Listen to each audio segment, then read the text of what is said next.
बुद्ध का प्रेरक प्रसंग। जब मन अशांत हो तो कुछ समय मौन रहकर हालात समझे और फिर निर्णय ले, मन को मिल सकती है शांति। जब मन अशांत हो तो कुछ समय मौन रहकर हालात समझे और फिर निर्णय ले, मन को मिल सकती है शांति। गौतम बुद्ध से एक व्यक्ति ने कहा कि मुझे आपसे बहुत सारे प्रश्न पूछना है। बुद्ध ने कहा कि पहले 1 साल तक मौन रखो, फिर प्रश्न पूछना। अशांत मन में प्रश्नों की अधिकता रहती है। प्रश्नों की वजह से हम सही निर्णय नहीं ले पाते हैं। ऐसी स्थिति में कुछ मौन हो जाना चाहिए। मौन रहकर हालात समझेंगे तो मन को शांति मिल सकती है। इस संबंध में गौतम बुद्ध से जुड़ा एक प्रेरक प्रसंग प्रचलित है। जानिए ये प्रसंग। प्रचलित प्रसंग के अनुसार गौतम बुद्ध रोज अपने शिष्यों को उपदेश देते थे। बुद्ध के प्रवचन सुनने शिष्यों के साथ ही अन्य लोग भी पहुंचते थे। एक दिन जब बुद्ध प्रवचन दे रहे थे, तभी एक व्यक्ति पहुंचा और वह बोला कि तथागत, मैं आपसे बहुत सारे प्रश्न पूछना चाहता हूँ। मेरा मन बहुत अशांत है, कृपया मेरे प्रश्नों के उत्तर दे ताकि मेरा मन शांत हो सके।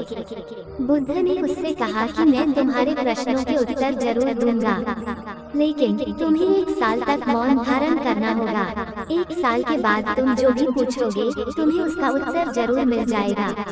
उस व्यक्ति ने कहा कि 1 साल बाद आप मेरे प्रश्नों के अवश्य देंगे ना? बुद्ध ने कहा कि मैं अपनी बात का पक्का हूँ, तुम्हें सारे प्रश्नों के जवाब दूंगा, लेकिन 1 साल बाद। बुद्ध की बात मानकर उस व्यक्ति ने मौन व्रत धारण कर लिया। धीरे धीरे वह मौन की वजह से उसका मन एकाग्र होने लगा, वह ध्यान में उतरने लगा, मन भी शांत होने लगा, उसके सभी प्रश्न खत्म होने लगे। 1 साल बीत गया।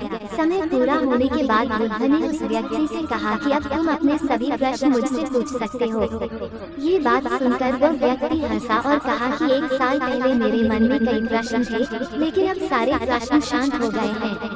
अब मेरे पास आपसे पूछने के लिए कोई प्रश्न नहीं है। बुद्ध ने उस व्यक्ति से कहा कि जब तक हमारा मन शांत नहीं है, मन में ढेरों प्रश्न उठते रहते हैं, उसकी परेशानियां बनी रहती हैं। अज्ञान और भ्रम की वजह से हमारा मन प्रश्नों के उत्तर तक पहुंच ही नहीं पाता है। कुछ समय मौन धारण करके हम हालातों को समझेंगे तो सारे प्रश्नों के उत्तर स्वतः ही मिलने लगते हैं। मन शांत हो जाता है तो सभी प्रश्न भी खत्म हो जाते हैं। सारी चीजें हम आसानी से समझने लगते हैं और जीवन में सुख शांति मिल जाती है।